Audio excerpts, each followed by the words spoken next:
أما بعد فأعوذ بالله السميع العليم من الشيطان الرجيم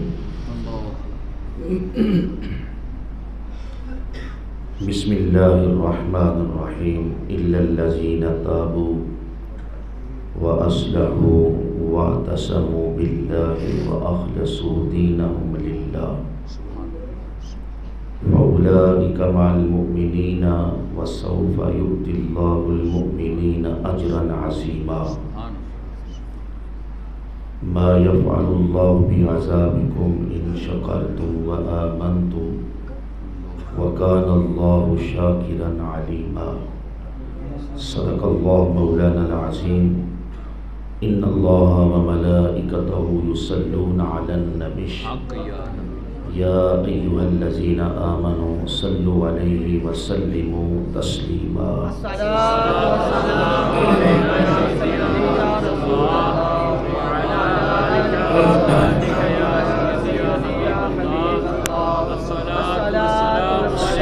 السلام عليك يا حبيب الأنبياء والمرسلين وعلى آلك وأصحابك يا حبيب الله حمد و ثنا کے بعد گرامی قدر اللہ رب العزت کا فضل اور احسان ہے کہ جس نے ہمیں اس پاکیزہ محفل میں حاضری کی سعادت بخشی۔ دعا ہے کہ اللہ تعالی حاضرین کے حسن ظن سے بڑھ کر اجر عظیم عطا فرمائے، اور جو گزارشات عرض کروں اللہ اس کو ہمارے لیے باعث ہدایت اور باعث نجات بنائے، مومنین کو، منتظمین کو، اور جتنے بھی مومنین ہیں قبلہ قاری صاحب اور ان کے مومنین، اللہ سب کو اجر عظیم عطا فرمائے۔ شب برات جو ہے یہ اللہ تعالیٰ کی نعمتوں میں سے ایک بہت بڑی نعمت ہے۔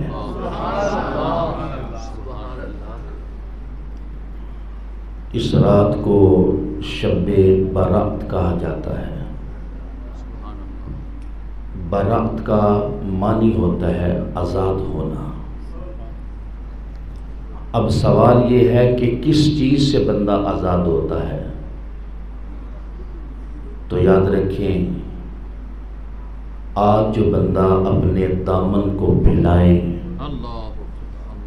اور اپنے رب کو پکارے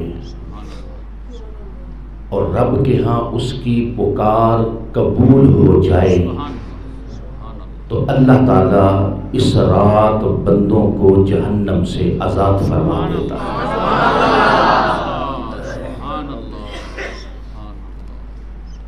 بلکہ نبی رحمت صلی اللہ علیہ وسلم نے ارشاد فرمایا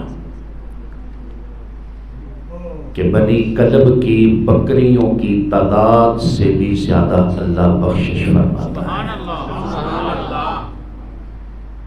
یہ جو میں نے تمہید باندھی ہے،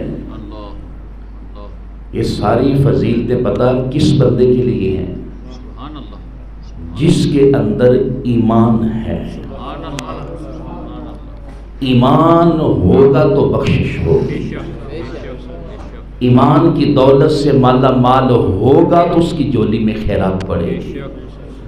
اگر ایمان کی دولت پاس نہیں ہے تو آپ سالوں نہیں بلکہ 1000 سال بھی اپنی جبین نیاز کو اس کے حضور جھکائیں، آپ کو خیرات پڑنے والے نہیں ہیں۔ اس کے لیے ایمان شرط ہے۔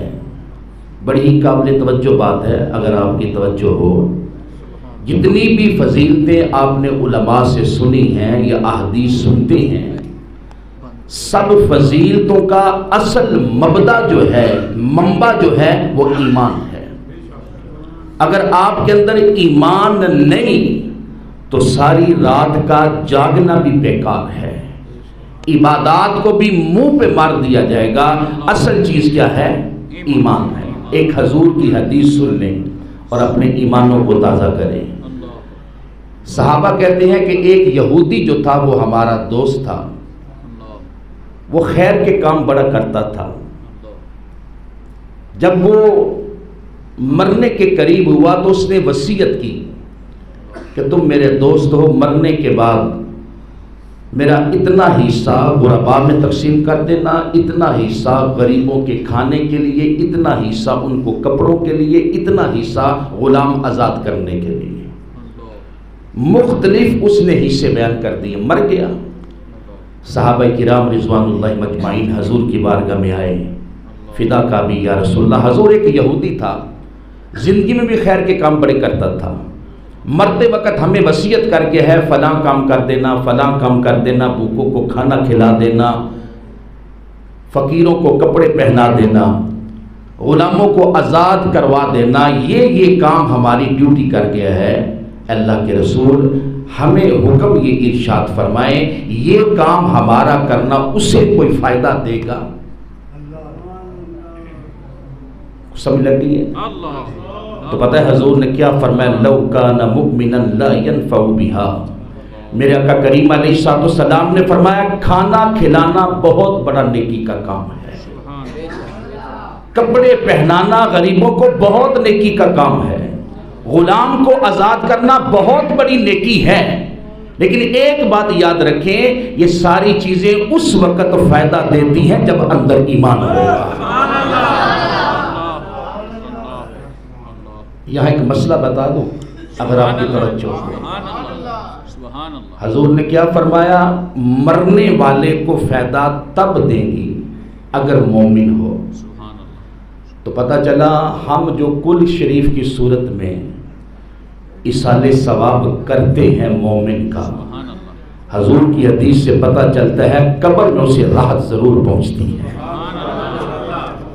خواب وہ 10ویں کی شکل میں ہو، خواب وہ 40ویں کی شکل میں ہو، خواب وہ سالانہ ختم ہو. تو صحابہ نے کہا حضور یہ ڈیوٹی لگا گئے ہے یہودی، تو کیا فرمایا؟ لو کان مؤمنا لا ينفع بها. حضور نے فرمایا یہ ساری چیزیں بڑی اعلیٰ ہیں اگر اس کے اندر ایمان ہوتا.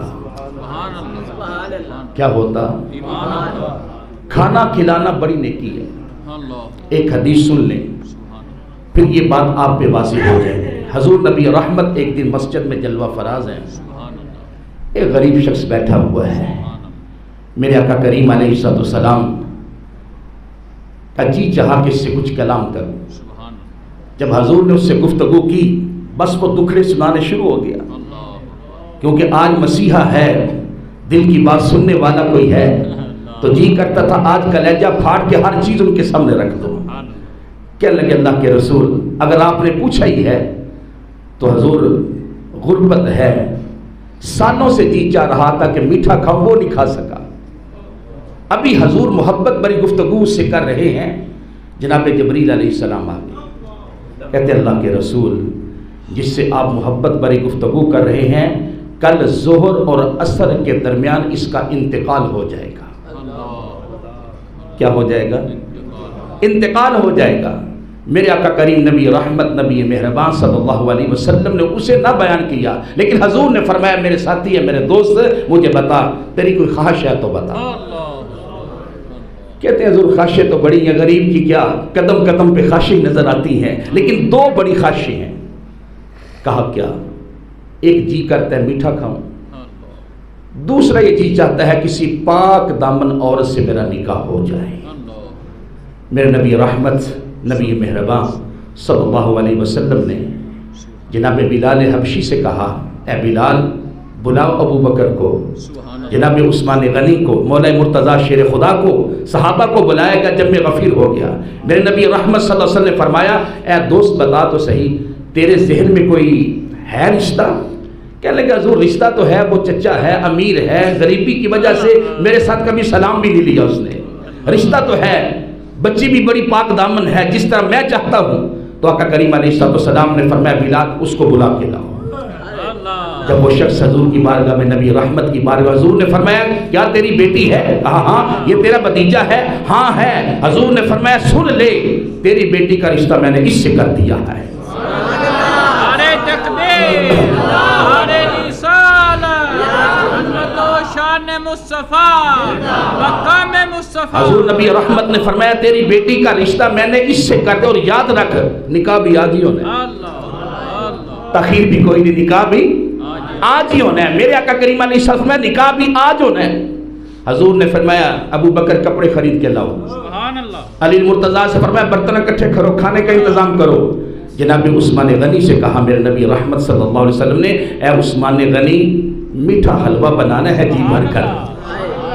یہ میرا ساتھی کہتے ہیں میں نے میٹھا کبھی کھایا نہیں ہے، اس کے لیے میٹھا حلوہ بنا کے لانا ہے. اللہ کی عزت کی قسم ہے تیار ہو گیا، نکاح کا اہتمام ہو گیا، غلام اکٹھے ہو گئے، کھانے کا بھی اہتمام ہو گیا، نکاح بھی ہو گیا. حضور نے ایک ساتھی سے کہا آج رات یہ مکان اسے دے دو. سبحان اللہ. رخصتی ہو گئی. کیا ادھر سے میرے آقا فکر مند ہو گئے. کتنی خوشیوں بھرا یہ گھر تھا، لیکن صبح تو اس نے فوت ہو جانا ہے. لیکن حضور نے ایک صحابی کی ڈیوٹی لگا دی. میرے آقا کریم نے فرمایا اے میرے صحابی ظہر اور عصر کے درمیان اس کے گھر کے باہر تو نے چکر لگانے ہیں، جب رونے کی آواز آئے تو مجھے بتا دینا. رونے کی آواز آئے تو مجھے بتا دینا.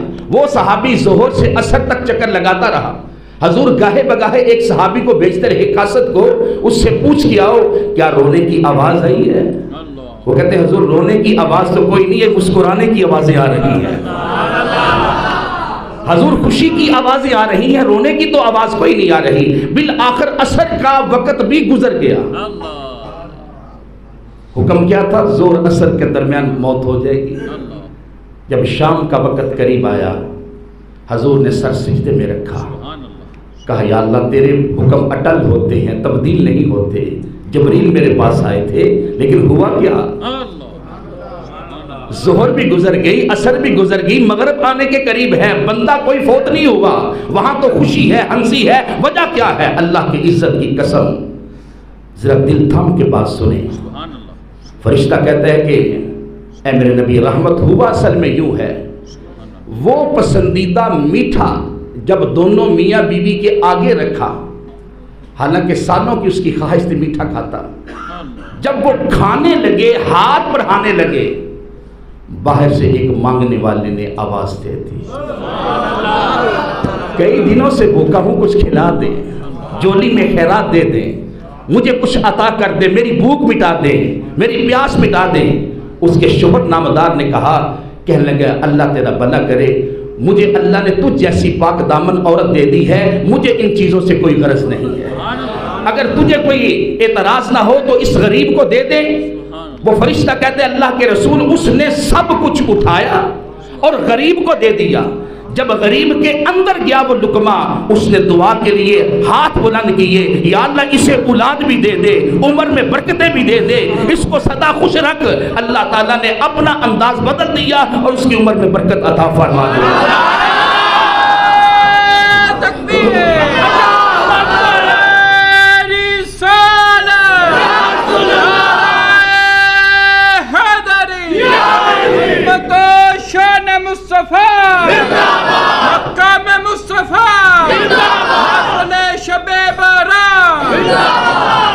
حضور نے کیا فرمایا؟ بہت بڑا انعام ہے، بہت بڑا اعزاز ہے غریبوں کو کھانا کھلانا، بھوکے کو کھانا کھلانا، ضرورت مند کو کپڑے پہنانا، یہاں تک کہ غلام کو آزاد کرنا بہت بڑا اعزاز ہے. لیکن یہ ساری چیزیں اس وقت کام آتی ہیں جب انسان کے اندر ایمان ہوتا ہے.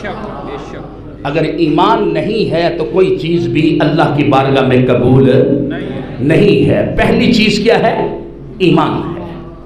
جب انسان کے اندر ایمان آ جائے، منافقت سے اپنے آپ کو انسان بچا لے، کفر سے بچا لے، تو پھر اللہ تعالیٰ کا حکم کیا ہے؟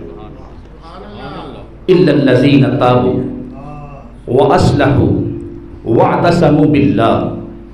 یہ کہ جب تم نفاق سے بری ہو جاؤ، کفر سے بیزار ہو جاؤ، تو پھر کیا کرو؟ تابو، توبہ کرو. کیا کرو؟ توبہ کرو. توبہ کیا ہے؟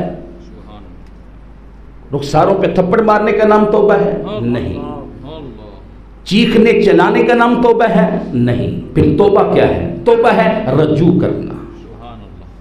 اب آپ کہیں گے رجوع کیا ہے؟ رجوع کا مطلب یہ ہے کہ جو گناہ کیے ہیں اس پہ شرمندگی ہو اور آئندہ اس سے باز رہنے کا عہد کرے تو یہ ہے توبہ کرنا۔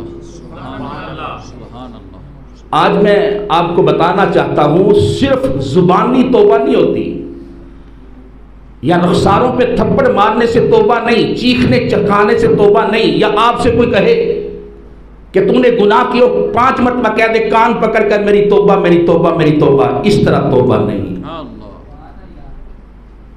توبہ کے 4 منازل بیان کیے ہیں قرآن نے، اس کو غور سے سمجھ کے جانا۔ کتنی منزلیں ہیں؟ 4۔ پہلی کیا ہے؟ توبہ کرو، اس گناہ پہ ندامت اختیار کرو، آئندہ نہ کرنے کا عہد کرو۔ تابو و اصلحو،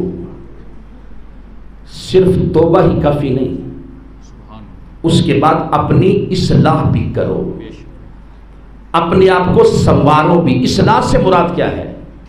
کہ نیکیوں کی کثرت کرو۔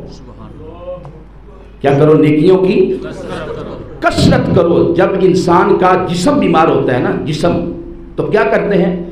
جسم بیمار ہو جائے تو اس کو غذا کھلائی جاتی ہے تاکہ گری ہوئی صحت دوبارہ بحال ہو جائے۔ اسی طرح جب انسان گناہ کرتا ہے تو اس کی روح بیمار ہو جاتی ہے۔ فرمایا کثرت نیکیوں سے روح کو پھر موٹا کرو، روح کو پھر صحت مند کرو۔ صرف یہی کافی نہیں ہے کہ آپ نے توبہ کرنی، فرمایا نہیں، نیکیوں کی کثرت بھی کرنی ہے، روح کو جو ہے تر و تازہ کرنا ہے، روح کو صحت مند کرنا ہے۔ جب روح صحت مند ہو جائے گی تو پھر انسان گناہ کی طرف کبھی پلٹے گا نہیں ہے۔ تابو وَأَصْلَحُوا وَاعْتَصَمُوا بِاللَّهِ، تیسری چیز، اللہ کی رسی کو مضبوطی سے پکڑو۔ پہلے کیا کرنی ہے؟ توبہ، رجوع کرنا ہے۔ دوسرا کیا کرنا ہے؟ اس کے بعد نیکیوں کی کثرت کرنی ہے۔ تیسری چیز کیا کرنی ہے؟ وَاعْتَصَمُوا بِاللَّهِ، اللہ کی رسی کو مضبوطی سے تھامنا ہے۔ اب اللہ کی رسی کیا ہے؟ مفسرین فرماتے ہیں پہلا قرآن، فرمایا جو قرآن کے دامن سے لگ جائے گا، قرآن کا دامن پکڑ لے گا تو سمجھ لیں اللہ کی بارگاہ میں وہ پہنچ گیا۔ دوسرا یہ ہے کہ اس سے مراد رسول اللہ صلی اللہ علیہ وسلم کی ذات گرامی ہے، جس نے حضور کے ساتھ اپنے آپ کو وابستہ کر لیا وہ اللہ کی بارگاہ تک پہنچ گیا۔ یا اہل بیت اطہار کے ساتھ جس نے اپنے آپ کو ان کے ساتھ لگا لیا، سمجھ لو وہ منزل تک پہنچ گیا۔ جس طرح رسی ہوتی ہے، رسی کے 2 سرے ہوتے ہیں، ذرا غور سے سنیں، ایک سرا میرے پاس ہو اور ایک سرا کسی دوسرے شخص کے پاس ہو، تو مجھے بتاؤ جب وہ رسی کھینچے گا تو جس نے دوسرا سرا پکڑا ہوا ہوگا تو جب وہ رسی کھینچے گا تو یہ دوسرے سرے والے کے پاس پہنچ جائے گا۔ کیا مطلب ہے؟ فرمایا وَاعْتَصَمُوا بِاللَّهِ، اللہ کی رسی کو پکڑو۔ ایک سرا تمہارے ہاتھ میں ہے، دوسرا سرا اس ہستی کے ہاتھ میں ہے۔ جب اللہ تعالیٰ کائنات کو کھینچے گا تو کائنات کو جب کھینچا جائے گا تو جنہوں نے رسی کا سرا پکڑا ہوا ہوگا وہ اللہ کی بارگاہ تک پہنچ جائیں گے۔ وَاعْتَصَمُوا بِاللَّهِ، توبہ، نیکیوں کی کثرت، اور اس کے بعد اللہ کی رسی کو مضبوطی سے تھامنا۔ پھر فرمایا وَأَخْلَصُوا دِينَهُمْ لِلَّهِ، اور خالص اس کے دین کے لیے ہو۔ یہ نہ ہو کہ بندہ کوئی ہجرت کر جائے، قدم اٹھائے تو نکاح کے لیے کرے۔ اس طرح کہ حدیث میں آتا ہے ایک صحابی رسول کی منگنی ہوئی مدینہ کے اندر، وہ خود مکہ کے اندر تھے، اب وہ ہجرت کر کے جب مدینہ میں گئے تو پوچھا گیا کیا یہ شخص بھی اس ثواب کا مستحق ہے؟ تو حضور نے فرمایا نہیں، کیونکہ اس کی ہجرت نکاح کے لیے ہے، اللہ کے لیے۔ وَاخْلَصُوا دِينَهُمْ لِلَّهِ، جو کام ہو اللہ کے لیے ہو، کیا ہو؟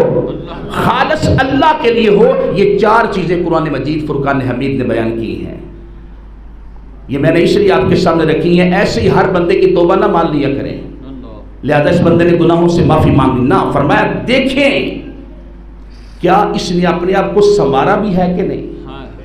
نیکیوں کی کثرت بھی کی ہے کہ نہیں. بعض دفعہ اس طرح ہوتا ہے ایک بندے نے نکاح کرنا ہوتا ہے, وہ وقتی کلمہ پڑھ لیتا ہے اور ہم کہتے ہیں دیکھیں جی 5 آدمیوں کے سامنے اس نے کلمہ پڑھ لی لہذا مسلمان ہو گیا ہے, لہذا میں اپنے بیٹے یا بیٹی کا اس کے ساتھ نکاح کر رہا ہوں. شریعت اس سے منع کرتی ہے.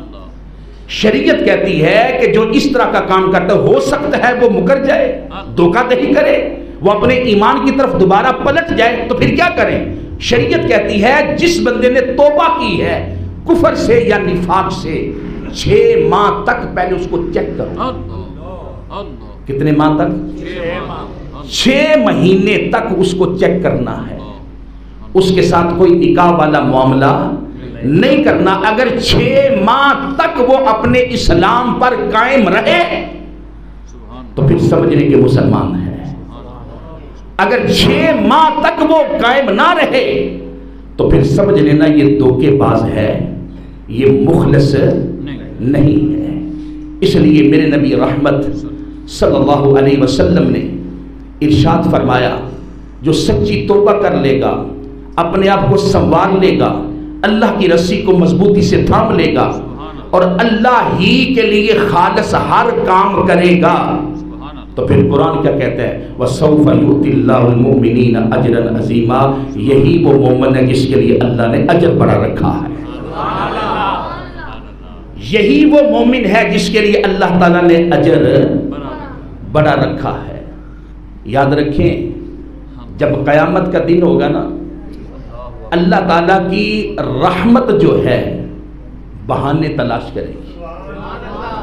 کیا کرے گی؟ شرط یہ ہے کہ پہلے 4 چیزیں پر عمل ہو: توبہ, اصلاح, واعتصموا باللہ واخلصوا دینہم للہ. یہ 4 چیزوں پہ جب پورا اتریں گے تو قرآن کہتا ہے وَسَوْفَ يُؤْتِ اللَّهُ الْمُؤْمِنِينَ أَجْرًا عَظِيمًا. ایسے ہی مومن ہیں جن کو ان قریب اللہ بڑا اجر عطا فرمائے گا. اب سنیں اگلی بات. یہ بیان کرنے کے بعد اللہ تعالیٰ کیا فرماتا ہے مَا يَفْعَلُ اللَّهُ بِعَذَابِكُمْ. بلا اللہ کو کیا پڑا ہے کہ تمہیں عذاب دے. جب تمہارے اندر یہ صفات پیدا ہو گئی ہیں اللہ کو کیا پڑا ہے کہ تمہیں عذاب دے دے. پتہ ہے بندہ تکلیف کب دیتا ہے؟ جب اس کا اپوزٹ ہوتا ہے. مثال کے طور پر آپ کو کسی صاحب پہ غصہ ہے تو آپ اس کے ملازم کو پکڑ لیتے ہیں, اس کے ملازم کو پکڑ کر کیا کرتے ہیں, اسے مارتے ہیں, اذیت دیتے ہیں. کیوں؟ ایک میرا دل ٹھنڈا ہو اور دوسرا جو ہے دوسرے کو شرمندہ بھی کیا جائے, اس کو رسوا بھی کیا جائے, کیونکہ بندہ اس کا ہے. بندہ کس کا ہے؟ اس کا ہے. تو قرآن کیا کہتا ہے ما یفعل اللہ بعذابکم. اللہ کو کیا پڑی ہے تمہیں عذاب دے. اگر 7ویں پارے میں آپ جائیں وہ جناب عیسیٰ علیہ السلام کی دعا ان تعذبہم فانہم عبادک وان تغفر لہم انک انت العزیز الحکیم. اے میرے مالک ان تعذبہم, اگر تو عذاب دے تو میں بندہ تو تیرا ہی ہوں. میں بندہ کس کا ہوں؟ عموماً یہ ہوتا ہے کہ بندہ کسی دوسرے کے بندے کو پکڑ بھی لیتا ہے, اسے سزا بھی دیتا ہے, دل بھی ٹھنڈا کرتا ہے اور دوسرے کو رسوا بھی کرتا ہے. لیکن قرآن کیا کہہ رہا ہے؟ بندے کو یہ کہنا چاہیے یا اللہ, لہذا قرآن کہتا ہے ما یفعل اللہ, اللہ تمہیں عذاب دے کے کیا کرے گا. مطلب یہ ہے یا اللہ ہم بندے کسی اور کے نہیں, ہم تو بندے ہی تیرے ہیں.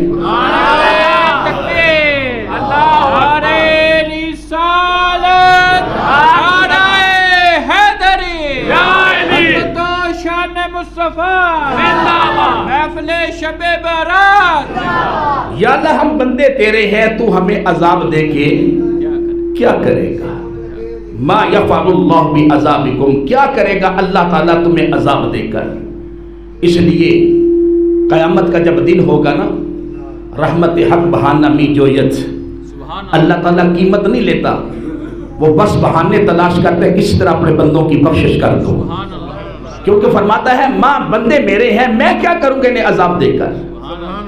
تو لہذا رب کی رحمت جو ہے وہ بہانہ. میں نے ایک کتاب کے اندر پڑھا قیامت کے دن اللہ تعالیٰ ایک بندے سے پوچھے گا جس پر دوزخ ہوگی, رب فرمائے گا بتا کیا تو نے کسی عالم دین کی زیارت کی تھی؟ سبحان اللہ، عالم دین کی مجلس کو اختیار کیا تھا دنیا کے اندر؟ وہ کہے گا میں کسی عالم کی تقریر تو نہیں سن سکا، ہاں ایک دفعہ ایسا ہوا تھا کہ میں گزر رہا تھا، لوگ عالم دین کو دیکھ رہے تھے اور میری نظر بھی اس عالم دین کے چہرے پہ پڑ گئی۔ حدیث میں آتا ہے اللہ رب العزت فرمائے گا اس بندے نے بھی نائب رسول کی زیارت کی ہے جب میں نے تجھے بخش دیا ہے۔ ما یفعل اللہ بعذابکم، اسے کیا پڑی ہے تمہیں عذاب دے، وہ تو بہانے تلاش۔ ایک بڑی خوبصورت حدیث ہے، توجہ فرمائیں۔ ایک صحابی حضور کی بارگاہ میں آیا، آ کے کہتا اللہ کے رسول صلی اللہ علیہ وسلم، اے میرے آقا کریم علیہ السلام، میں ایک سوال آپ سے پوچھنا چاہتا ہوں، بڑے ہی دل کے کانوں سے یہ روایت سنیں، میرا دل کرتا ہے کہ ایک سوال آپ سے پوچھوں۔ حضور نے فرمایا پوچھ لیں۔ کہتے اللہ کے رسول، یہ جو قیامت میں حساب جو ہے بندوں سے کون لے گا؟ بڑا خوبصورت سوال ہے۔ سبحان اللہ۔ حضور نے فرمایا تیرا مطلب کیا ہے؟ عرض کرنے لگا اللہ کے رسول مطلب یہ ہے کہ اللہ تعالیٰ نے بہت سے کاموں کے لیے فرشتوں کی ڈیوٹی لگائی ہے، اور ہمارا تجربہ بھی ہے کہ فرشتوں کی جو ڈیوٹی ہے وہ اس سے پیچھے ہٹتے نہیں ہے۔ اسرائیل علیہ السلام کو ہم دیکھتے ہیں کہ کبھی بھی انہوں نے کبھی مس کیا ہو، جو حکم ہے وہ پورا اترتے ہیں۔ کوئی فرشتہ بارش برساتا ہے، کسی کی ہوا پہ ڈیوٹی ہے، کسی کی باتوں پہ ڈیوٹی ہے، کسی کی روح قبض کرنے پہ ڈیوٹی ہے۔ تو میرا سوال کرنے کا مطلب یہ ہے کہ فرشتوں کی رب نے مختلف ڈیوٹیاں لگائی ہیں۔ سوال یہ ہے کہ جب قیامت کے دن حساب ہوگا تو حساب کی ڈیوٹی کس فرشتے کی ہے؟ وہ سمجھ لگ رہی ہے میں کیا کہہ رہا ہوں؟ وہ کہتے ہیں جی حضور یہ بات بیان کریں کہ حساب کی ڈیوٹی کس فرشتے کی ہے؟ میرے نبی مہربان صلی اللہ علیہ وسلم نے فرمایا حساب کی ڈیوٹی کسی فرشتے کے نہیں، رب خود حساب لے گا۔ رب خود حساب لے گا۔ جب حضور نے فرمایا نا کہ رب خود حساب لے گا، وہ مچل پڑا، خوش ہو گیا، کہتا ہے جی حضور ہمارے تو مسئلے ہی سارے حل ہو گئے۔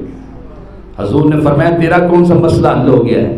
کہنے لگے حضور دیکھیں اگر کسی فرشتے کی ڈیوٹی ہوتی تو فرشتوں کی عادت ہے وہ ایک لمحہ بھی ادھر ادھر ہوتے نہیں ہے، ایک ذرہ برابر بھی اس میں کوتاہی کرتے نہیں ہے، جو حکم ہے وہی کرتے ہیں۔ جب آپ نے فرمایا نا کہ رب خود حساب لے گا، اب ہمیں امید ہوگی ہم بخشے جائیں گے۔ اب ہمیں امید ہے کہ بخشے جائیں گے۔ کیوں؟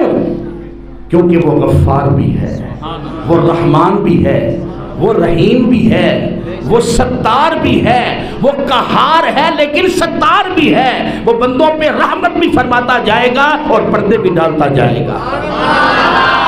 تکبیر، نعرہ رسالت، عظمت و شان مصطفیٰ، ما یفعل اللہ بعذابکم ان شکرتم و آمنتم، اسے کیا ضرورت پڑی ہے تمہیں عذاب دینے کی؟ ہاں اگر تمہارے اندر دو چیزیں ہوئی نا تو پھر کبھی عذاب نہیں ہوگا۔ ایک یہ اس نے جو دیا ہے اس پہ شکر کرے، شکرتم و آمنتم، اور اس پر ایمان لائیں۔ نہ شکری کی وجہ سے صوفیاء فرماتے ہیں عموماً ایسا ہوتا ہے ایک بندہ ارادہ کرتا ہے، ساری زندگی پیسے جوڑتا رہتا ہے، ارادہ کیا رکھتا ہے؟ ارادہ یہ رکھتا ہے کہ مکان بناؤں، لیکن مکان نہیں بن پڑتا تو پھر وہ کیا کرتا ہے؟ شکوے کرتا ہے، شکایتیں کرتا ہے، دیکھیں یار پیسے بھی جوڑے ہیں، اتنا وقت بھی گزارا ہے، میرا مکان ہی نہیں بن رہا۔ تو صوفیاء کہتے ہیں ایسا شکایت کرنا اور ایسی زور دے کے کہنا کہ میرا مکان نہیں بنتا، تو اس صورت میں بندہ معاذ اللہ اپنے آپ کو خدا سمجھ رہا ہے، کیونکہ خدا ہی کی ہستی ایک ایسی ہے جو وہ ارادہ کرے پورا ہو جائے۔ پھر صوفیاء سے پوچھا گیا اگر ہو جائے تو پھر کیا کہیں، نہ ہو تو پھر کیا کہیں؟ بڑا خوبصورت جملہ ہے۔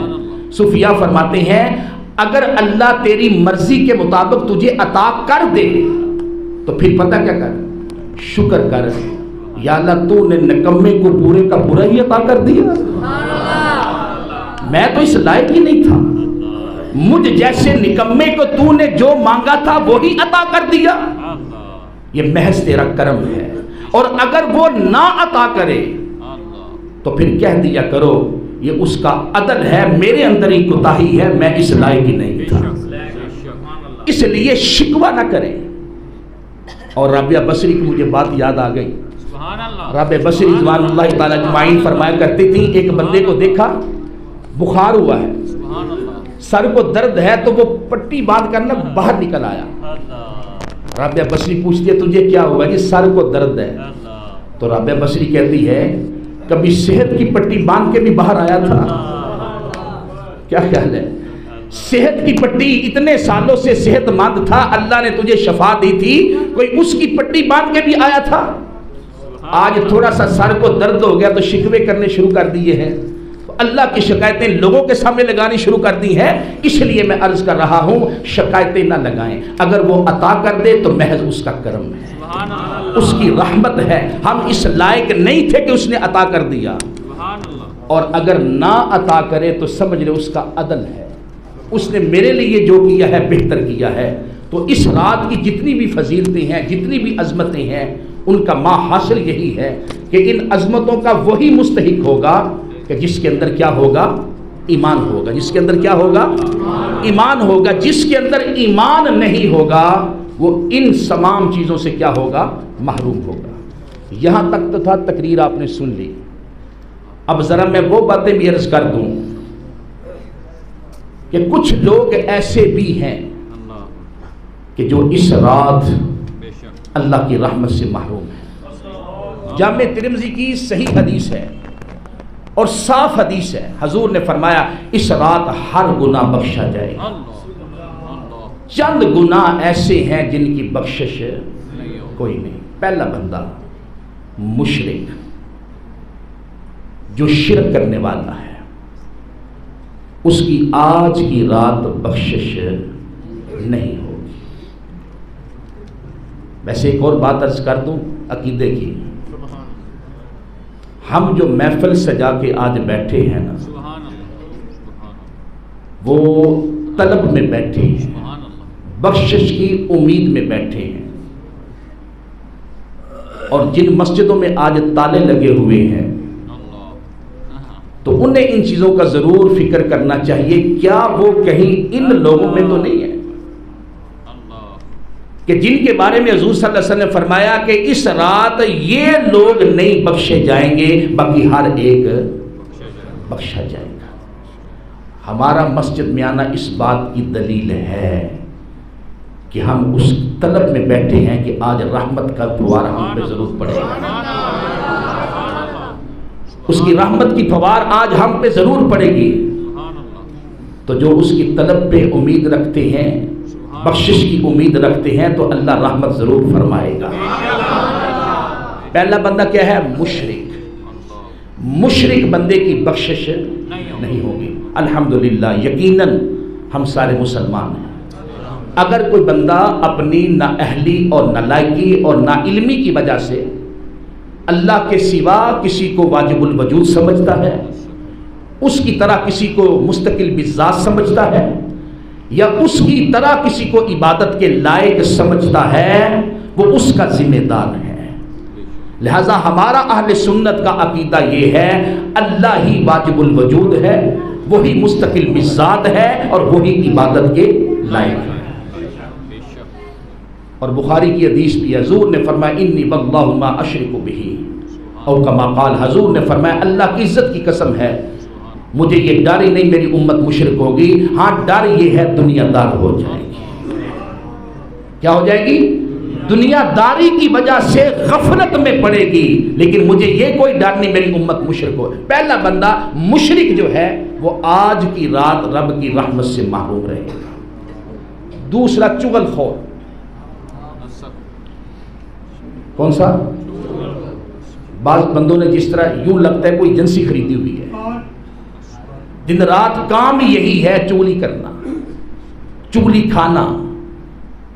یاد رکھیں حضور کی حدیث ہے لا يدخل الجنت قطات او کما قال. حضور نبی رحمت صلی اللہ علیہ وسلم نے فرمایا جو چغل خور ہے وہ جنت میں داخل نہیں ہو سکتا. اور ایک حدیث کے لفظ ہے جنت تو بڑی دور کی بات ہے، فرمایا جنت کی جو خوشبو ہے جو 500 سال کی مسافت سے سونگھی جائے گی، حضور نے فرمایا وہ جنت میں جانا تو دور کی بات ہے جنت کی خوشبو بھی نہیں سونگھ سکتا. یہ باتیں میں کیوں بیان کر رہا ہوں؟ اتنی رات ہو گئی جاگتے ہوئے. اگر کسی کے اندر یہ بیماری ہے، میں نے شروع میں کہا ہے تمہیدن، کان پکڑنے کی بھی ضرورت نہیں ہے، رخسار پہ تھپڑ مارنے کی ضرورت نہیں ہے، بس دل کا تعلق اللہ سے جوڑ لیں. کہیں یا اللہ مجھ سے غلطی ہو گئی ہے، میں ارادہ کرتا ہوں مجھے اس بیماری سے نجات دے دے. اللہ کی عزت کی قسم ہے وہ دلوں کی باتوں کو سنتا ہے. زبان سے کچھ نام بھی کہیں، ارادہ کریں تو وہ معاف کرنے والا ہے. وہ آپ نے مشہور بات سنی ہوگی جب موسیٰ علیہ السلام دعا کے لیے گئے تھے بارش کے لیے، تو حکم ہوا تھا اس میں ایک بندہ ایسا بھی ہے جو گناہگار ہے، چغلی کھاتا ہے، لہذا اس گناہگار کے ہوتے ہوئے دعا قبول نہیں ہو سکتی. جناب موسیٰ علیہ السلام نے اعلان کر دی وہ بندہ باہر نکل جائے، لیکن ہوا کیا، تھوڑی دیر کے بعد بارش ہو گئی. جناب موسیٰ کہتے ہیں مالک بندہ بھی کوئی نہیں نکلا، بات بھی اسی پہ قائم ہے، بارش بھی ہو گئی ہے، وجہ کیا ہے؟ فرمایا وہ باہر نہیں نکلا، اندر ہی اندر اس نے کہا یا اللہ معاف کر دے، مجھے رسوا نہ کرنا، یا اللہ میری آج تذلیل نہ ہو. رسوائی ہوگی تیرے پیغمبر کے سامنے، اتنی خدائی کے سامنے رسوائی ہوگی، یا اللہ معاف کر دے. فرمایا اس نے دل کا تعلق میرے ساتھ قائم کر لیا، میں نے اس کے گناہوں کی بخشش فرما دی. چغل کھانا، چغلی کرنا یہ بہت کبیرہ گناہ ہے اور اتنا خطرناک یہ بیماری ہے کہ حضور نے فرمایا اس رات ہر بندے کی بخشش ہے، چغل خور کی بخشش نہیں ہے. آپ نے عموماً سنا ہوگا، بڑی ہی قابل توجہ بات ہے، آپ نے سنا ہوگا کہ جب مردے کو نہلائیں تو امانت دار شخص نہلائے. ذہن میں سوال آتا ہے بندہ مر گیا کوئی بھی نہلا دے جسے طریقہ آتا ہے؟ فرمایا نہیں نہیں، امانت دار بندہ. پوچھا امانت دار کیوں؟ فرمایا اس لیے اگر اس کے اندر کوئی عیب آئے اس کو چھپا دے. پتہ چلا شریعت کہتی ہے مرے ہوئے کی بھی چغلی جائز نہیں ہے، اس لیے کہا نہلائے وہ بندہ جو امانت دار ہو. آج ہماری حالت کیا ہے؟ ہمیں سکون ہی نہیں ملتا جب تک کسی کے خلاف پراپیگنڈے نہ کر لیں، گفتگو نہ کر لیں، ہمیں راحت نصیب نہیں ہوتی. اس لیے اس سے معافی مانگے، اس سے توبہ کریں. حضور نبی رحمت صلی اللہ علیہ وسلم نے فرمایا، کبھی آپ نے غور کیا ہے کہ جو عیب، جو چیز ہم اس کے بارے میں کہہ رہے ہیں وہ چیز ہمارے اندر بھی ہوتی ہے. وہ کسی فلسفی نے بڑی خوبصورت بات کہی تھی، جب کسی کی طرف انگلی کر رہا تھا تو فلسفی نے کہا تھا میری طرف انگلی کرنے کی بجائے غور کر 3 انگلیاں تیری طرف بھی ہیں. اپنے اندر دیکھ، کسی کو عیب ٹٹولنے سے پہلے اپنے اندر دیکھ کہ تیرے اندر یہ عیب کتنے ہیں. مولا مرتضیٰ شیر خدا کی بات مجھے یاد آ گئی. ایک بندے کو لوگ مار رہے تھے، شیر خدا نے فرمایا پیچھے ہٹ جاؤ. جب پیچھے ہٹ گئے فرمایا کیوں؟ حضور اس نے یہ گناہ کیا ہے. علی پاک نے فرمایا اب اسے وہ مارے جس نے یہ گناہ نہیں کیا. سینکڑوں میں سے ایک شخص نے بھی قدم آگے نہ بڑھایا. مولا مرتضیٰ شیر خدا نے فرمایا شکر کرو، رب کی بارگاہ میں سر سجدے میں رکھو. گناہ سب کے اندر ہے، یہ الگ چیز ہے، اس کا ظاہر ہو گیا ہمارے اوپر پردہ ڈال دی. اس لیے صوفیاء فرماتے ہیں یہ رب کا شکر ہے ہمارے اوپر، اگر وہ ہمارے عیبوں کو کھول دے تو ہمارے منہ پہ کوئی تھوکنا بھی پسند نہ کرے. یہ اس کی کرم نوازی ہے کہ اس نے ہمارے عیبوں پہ پردہ ڈالا ہوا ہے چغلی کھانے سے پرہیز کریں. فرمایا ساری رات بھی بندہ عبادت کرتا رہے، اگر اس کے اندر یہ بیماری ہے فرمایا آج کی رات کی رحمتوں سے وہ پھر بھی محروم رہے. تیسرا بندہ وہ جو قطع رحمی کرتا ہے، رشتوں کو توڑتا ہے. رشتے اللہ نے بنائے ہیں، فرمایا جو رشتوں کو جوڑتا ہے اللہ جوڑتا ہے، اور جو توڑتا ہے اللہ اپنی رحمت سے اسے محروم کر دیتا ہے. ایک ہی ماں کی گود میں پلنے والے، ایک ہی ماں کے ہاتھ سے روٹی کھانے والے، آج بہن بھائی کا، بھائی بہن کا دشمن. کس لیے بھائی دشمن ہو؟ یہ میرا حصہ کھا گیا. ہر ایک کو اپنے اپنے حصے کی پڑی ہوئی ہے، جائیداد کی پڑی ہوئی ہے. اس رشتے کی فکر کوئی نہیں. اس رشتے کی عظمتوں کو اللہ تعالیٰ نے بیان فرمایا. کبھی آپ نے غور کیا اوس اور خزرج دو قبائل تھے، 120 سال تک جنگیں ہوتی رہی. کتنے سال؟ 120 سال جنگیں ہوتی رہی. جنگ کیوں ہوئی؟ بچوں سے لڑائی شروع ہوئی. ایک کٹورا تھا، ایک پیالہ تھا، بچوں نے توڑ دیا، لڑائی بڑوں میں بڑھ گئی، یہاں تک کہ 120 سال تک جنگ ہوتی رہی. مرنے سے پہلے باپ اپنے بیٹے سے کہہ جاتا، بیٹا اس لڑائی کو ختم نہ ہونے دینا، کہیں میری ناک نیچے نہ لگوا دینا، تو اس سے پیچھے نہ ہٹنا. لڑتے یہاں تک کہ 120 سال ہو گئے، اور یہاں تک کہ رشتوں کے اندر ام سلمہ جو حضور کی زوجہ تھی، دونوں مسلمان ہو گئے، قبائل میں لڑائی پڑ گئی. ان کا بیٹا درمیان میں تھا، وہ قبیلے والے کہتے ہیں ہمیں بچہ چاہیے، دوسرے قبیلے والے کہتے ہیں ہمیں بچہ چاہیے. بچہ درمیان میں کھڑا ہے، دونوں قبائل کے لوگ بچے کے بازو کھینچ رہے ہیں، صلح کے لیے تیار نہیں ہے، یہاں تک کہ بچے کے بازو نکال دیے. یہ وہ لوگ تھے، رشتوں کے اندر لڑائیاں پڑی تھیں. پھر میرے نبی آقا کریم پھر کیا لینے آئے؟ اس انداز سے آئے، وہ جو لڑائیاں تھی محبت میں بدل گئی.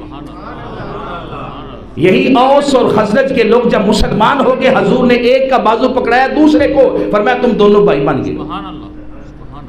بھائی وہ نہیں جو ماں کے بطن سے تھے، نہیں، بلکہ حضور نے بھائی بنا دیے. پھر بھائیوں نے بھائیوں سے بڑھ کر کیا کیا؟ جائیداد میں آدھا حصہ، کاروبار میں آدھا حصہ، ہر چیز میں آدھا حصہ دے دیا. جب رسول اللہ نے کہہ دیا بھائی ہے تو بھائی بھائیوں کے کام آتے ہیں. پھر وہی قبائل جن کے اندر اختلاف تھا، حضور نے ایسی محبت پیدا کی. ابو طلحہ کہتے ہیں رات کا پچھلا پہر ہے، بھوک لگی تھی، میں، میرا بیٹا اور میری بیوی کسی گھر سے ایک سر کا گوشت کیا آیا، سری آئی، کھانے لگے، بھوک تھی. میں نے کہا لگتا ہے ہمسایوں نے بھی کچھ نہیں کھایا، ان کو نہ دے دیں، ان کو دے دیا. جب دوسرے گھر میں گئی، کہا لگتا ہے انہوں نے کچھ نہیں کھایا، ان کو نہ دے دیں. تیسرے گھر میں کہا انہوں نے بھی کھایا، ان کو نہ دے دیں. یہ سیڑھی پھرتی پھراتی پتہ نہیں کتنے گھروں میں چلی گئی. تو رشتے جو ہیں ان کے اندر محبت کس نے پیدا کی ہے؟ میرے مصطفیٰ کریم علیہ السلام.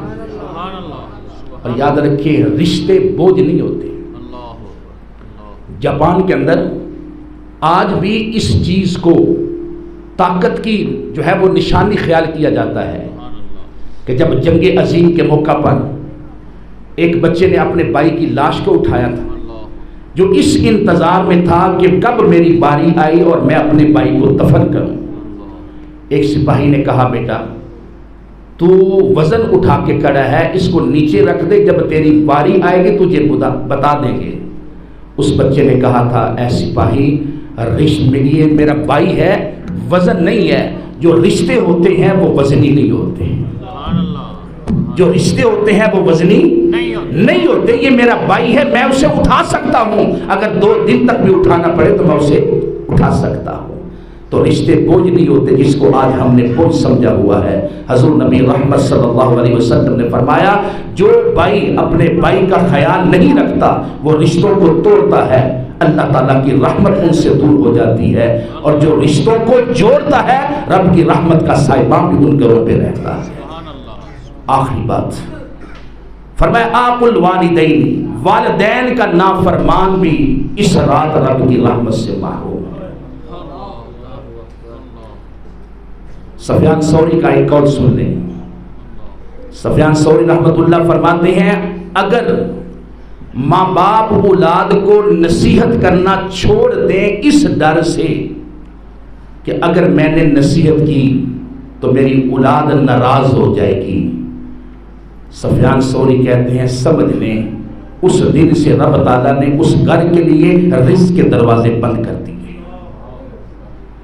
کئی گھروں میں ایسے ہیں ماں باپ صرف اس لیے نصیحت نہیں کرتے کہیں اولاد ناراض نہ ہو جائے، میرا بیٹا میری بیٹی ناراض نہ ہو جائے۔ سفیان ثوری کہتے ہیں اگر گھر میں یہ حالت ہو گئی ہے کہ ماں باپ ڈرتے نصیحت بھی نہیں کر رہے تو سمجھ لیں اس گھر میں اللہ تعالیٰ نے اپنی رحمت کا دروازہ بند کر دیا ہے اور اس گھر میں رزق کا دروازہ بند کر دیا۔ آج بچے کہتے ہیں پتہ کیا کہتے ہیں، ماں کو ہمارے لیے آپ نے کیا ہی کیا ہے، آپ نے ہمارے لیے کیا کیا ہے۔ قرآن اٹھا کر دیکھیں وَوَصَّيْنَا الْإِنسَانَ بِوَالِدَيْهِ حَمَلَتْهُ أُمُّهُ كُرْهًا، تو ماں سے کہتا ہے تیرے لیے اس نے کیا کیا ہے، اس نے بڑی تکلیفیں اٹھائی ہیں، تکلیفوں پہ تکلیفیں اٹھائی ہیں۔ حکماء کہتے ہیں، طبیب کہتے ہیں جب بندے کی موت واقع ہوتی ہے نا اس کی 40 بڑی جو ہڈیاں ہیں ان سے روح نکلتی ہے تو بندہ مر جاتا ہے، 40 بڑی ہڈیوں سے روح نکلتی ہے تو بندہ مر جاتا ہے۔ حکماء کہتے ہیں جب ماں کے ہاں بچے کی ولادت ہوتی ہے اتنی تکلیف سے گزرتی ہے کہ اس کی 39 ہڈیوں سے روح نکل جاتی ہے، صرف ایک ہڈی میں روح رہتی ہے، بچے کی ولادت ہو جاتی ہے پھر دوبارہ روح لوٹ آتی ہے اور اس کے اندر جان کے اندر جان آتی ہے۔ نعرہ تکبیر، نعرہ رسالت، نعرہ حیدری، شان والدین۔ ہم کہتے ہیں ماں باپ کو تو نے میرے لیے کیا ہی کیا ہے، اور قرآن کیا کہتا ہے وَلَا تَقُلْ لَهُمَا أُفٍّ وَلَا تَنْهَرْهُمَا، تو اونچی آواز سے گفتگو کرتا ہے، اونچی آواز سے لڑتا ہے، قرآن کہتا ہے تو اف بھی نہ انہیں کہے۔ اف کسے کہتے ہیں؟ پھونک مارنے سے جو آواز پیدا ہوتی ہے نا اسے اف کہتے ہیں۔ فرمایا ماں باپ کے سامنے اتنی بھی آواز نہیں ہونی چاہیے۔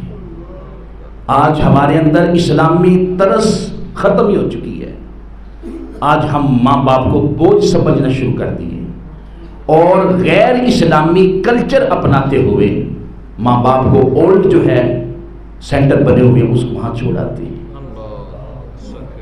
یہ کوئی اسلامی طرز زندگی نہیں ہے، یہ تو یہود و حنود کی طرز زندگی اس کو آج ہم اپنائے ہوئے ہیں۔ ماں باپ کو جو ہے وہ ہوش کے اندر چھوڑا ہے، اولڈ ہوش کے اندر، کہ لہٰذا وہی رہے وہی ان کی خدمت کرے۔ ہمارے ایک استاد فرماتے ہیں کہ ہم جب ایسے ہوش کے اندر گئے جہاں بوڑھے ماں باپ رہتے تھے، کہتے ربیع الاول شریف کا دن تھا، ہم کچھ کپڑے لے کر گئے، کچھ فروٹ لے کے گئے، تو ایک ماں دوڑتی ہوئی میرے پاس آئی، میرا لب و لہجہ اور میرا طرز زندگی دیکھ کر وہ سمجھ گئی کوئی مولانا کو مفتی حضرات ہیں، مجھ سے کہنے لگی حضرت والا ہمیں فروٹ کی ضرورت نہیں، اگر میرا بیٹا ایک دفعہ مجھے آ کے مل جائے نا تو میری عید ہو جائے گی۔ ایسے ایسے بھی حالات پڑھنے کو ملتے ہیں اور دیکھنے کو ملتے ہیں، اور ماں باپ کو چھوڑ آنا جو ہے یہ غیر بلکہ میں آپ کو عرب کا ایک واقعہ سناتا ہوں، عرب کا تاریخی واقعہ۔ عرب کے اندر یہ مشہور ہے واقعہ کہ 2 بیٹے تھے، ایک کی عمر 80 سال اور ایک کی 70 سال۔ کیس لگا عدالت میں، پتہ کیس کیا لگا؟ دونوں بیٹے کہتے تھے لہٰذا ماں میری ہے، خدمت ہم نے کرنی ہے۔ یہ پہلا فیصلہ تھا، جج بھی پریشان ہو گیا، میں فیصلہ کروں تو کیا کروں؟ اب جب تحقیق کی گئی تو پتہ چلا جو 80 سال کا شخص ہے اس بیٹے کے ہاں ماں زیادہ رہی ہے، جس کی 70 سال عمر ہے اس کے ہاں ماں کم رہی ہے۔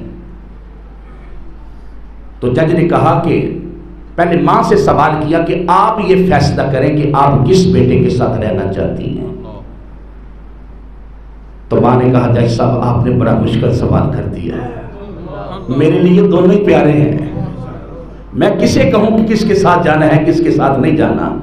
میرے لیے دونوں ہی پیارے ہیں. میں کسی کے بارے میں ایک کے بارے میں نہیں کہہ سکتی کہ لہذا پھر فیصلہ پتہ کیا لکھا جج نے یہ فیصلہ کیا کہ لہذا جو 80 سال کا جوان بندہ ہے وہ خود بوڑھا ہو چکا ہے, اس کی عمر زیادہ ہے اور ماں کی خدمت بھی اس نے زیادہ کی ہے, لہذا جو 70 سال کا ہے اس کے ہاں ماں کم رہی ہے, خدمت بھی کم کی ہے اس نے, لہذا حق اس کا بنتا ہے کہ ماں اس کے سپرد کی جائے.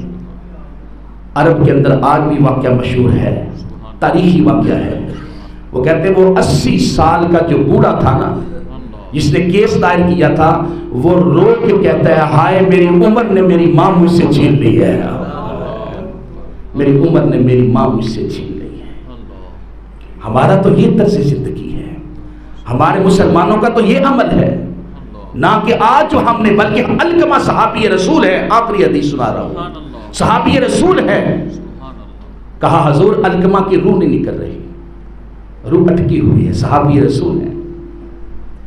جب گھر میں گئے تو کون کون ہے؟ ایک بیوی ہے, ایک علقمہ ہے, ایک ماں ہے.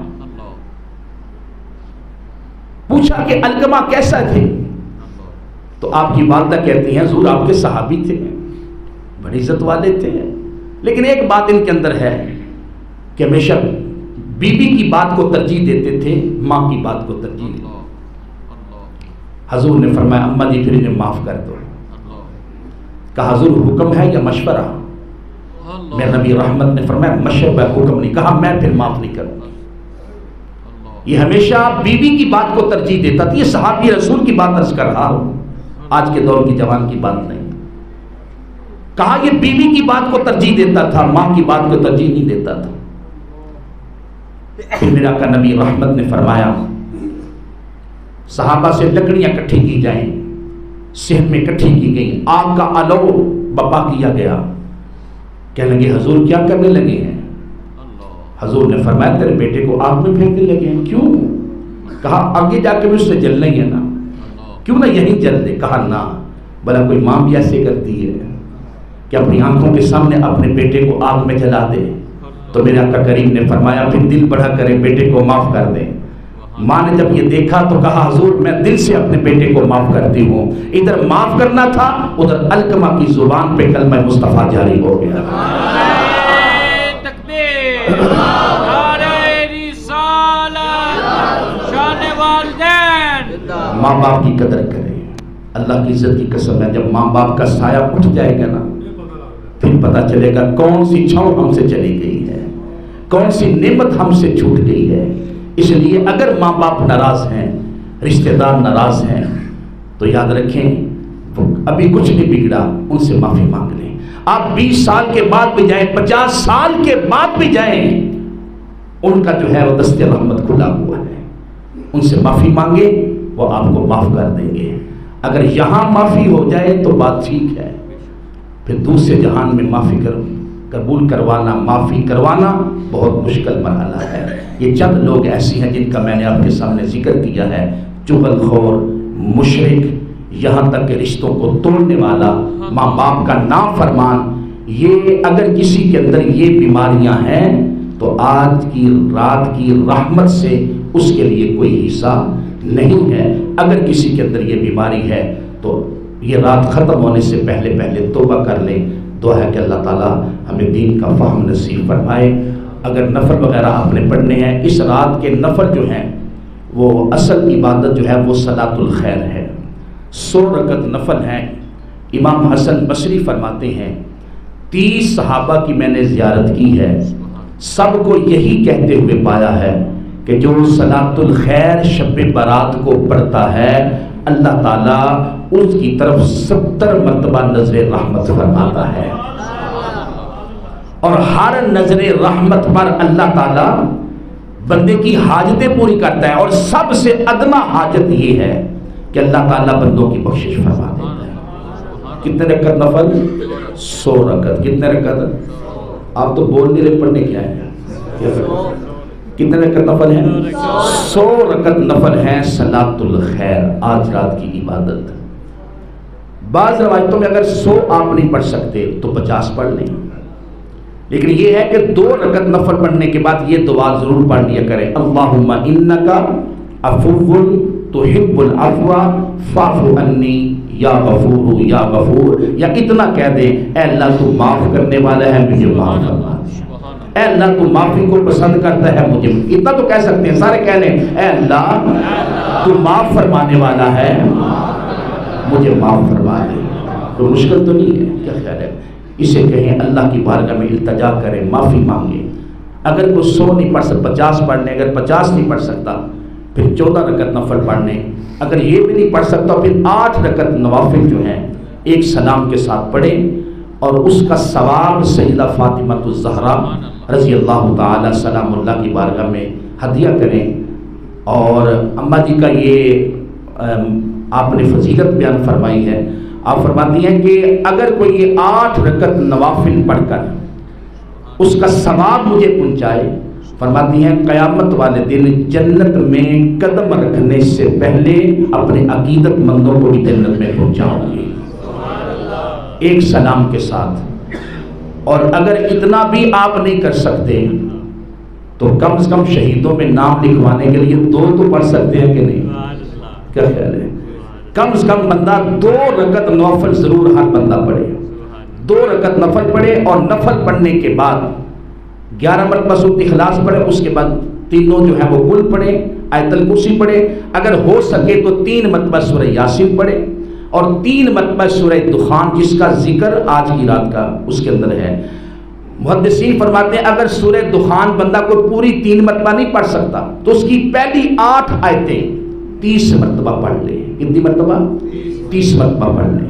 یہ عملیات ہیں، کثرت سے استغفر اللہ الذی لا الہ الا هو الحی القیوم واتوب الیہ پڑھیں، یا استغفر اللہ استغفر اللہ استغفر اللہ، یہ کثرت سے پڑھیں، یا یہ اللہم انک عفو تحب العفو فاعف عنی یا غفور یا غفور۔ اور تیسری بات جو ہے ایک ایک تسبیح جو ہے مصطفیٰ کریم علیہ السلام پر درود و سلام بھی ضرور پڑھیں۔ تو ہے اللہ تعالیٰ دین کا فہم نصیب فرمائے۔ وآخر دعوانا الحمد للہ رب العالمین۔